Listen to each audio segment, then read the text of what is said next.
3 விரயம் 5. ரிஷபராசி துலா ராசி என்பவர்களுக்கு ஆதாயம் 5 விரயம் 14.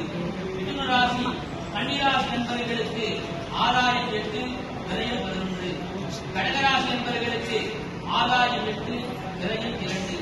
சிம்மராசி என்பவர்களுக்கு ஆதாயம் 5 விரயம் 5. தனுராசி மீனராசி என்பவர்களுக்கு ஆதாயம் 14 விரயம் 11. மகர ராசி கும்பராசி என்பவர்களுக்கு ஆதாயம் 2 விரயம் 8. ஆக இவ்வாண்டில் ஆதாயம் 53 விரயம் 56. பிரணவ பார்வதி பவரே ஹர மகாதேவா.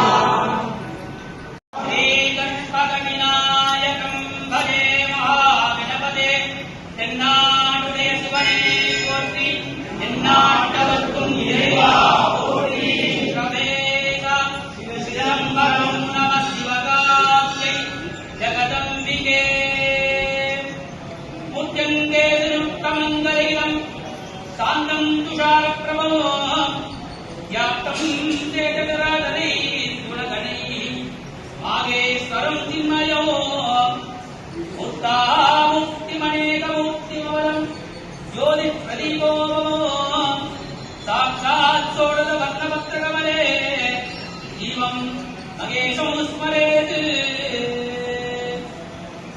சித்திரை மாதம் மாதப்பிறப்பு பராபவ வருடத்திய வெண்பாபலன் மிக்க பராபத்தில் மேதிரியில் பின்மலையாம் தக்க பசுக்கள் தலைக்குமே விப்பு பிடிக்காது 4 வகை பட்டு இருக்கும் இன்பம் கழிக்காதனவே கருது. வருஷ பலன்கள். இந்த பராபவ ஆண்டு வெண்பாவின் மழை வருடத்தின் பின்பகுதியில் பொழியும் என்பது அர்த்தமாகும். மழை நீர் சேமிப்பின்றி கடலில் கலக்க நேரும். மேகாதிபதி சனி பகவான் வீட்டிலும் சூரியன் செவ்வாய் புதன் சனி நால்வரும் மீனத்தில் குரு வீட்டில் இருப்பதால் பல புதிய வைரஸ் கிருமி நோய்கள் பரவ நேரும். சித்திரை மாத வருடப்பிறப்பு செவ்வாய்க்கிழமை வருவதால் நல்ல மழையும் ஆடி 5ஆம் தேதி செவ்வாய் இந்த ஆண்டு மத்திய மாநில அரசுக்கு வருவாயின்றி தவிர்க்க நேரும்.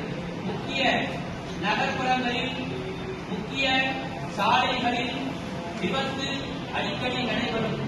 ஆன்மீகம் நன்றாக வளரும். ஆன்மீகத் துறையில் இருப்பவர்களுக்கு பல சாதுக்களின் நட்பு கிடைக்கும். வெளிநாட்டில் சிறுபான்மையினர் கடுமையாக பாதிப்படைவர். சூறாவளி காற்று அயல் நாட்டில் தீ பயம் ஏற்படும். ஈரான் இஸ்ரேல் பாலஸ்தீனம் கடும் பாதிப்பு ஏற்படும்.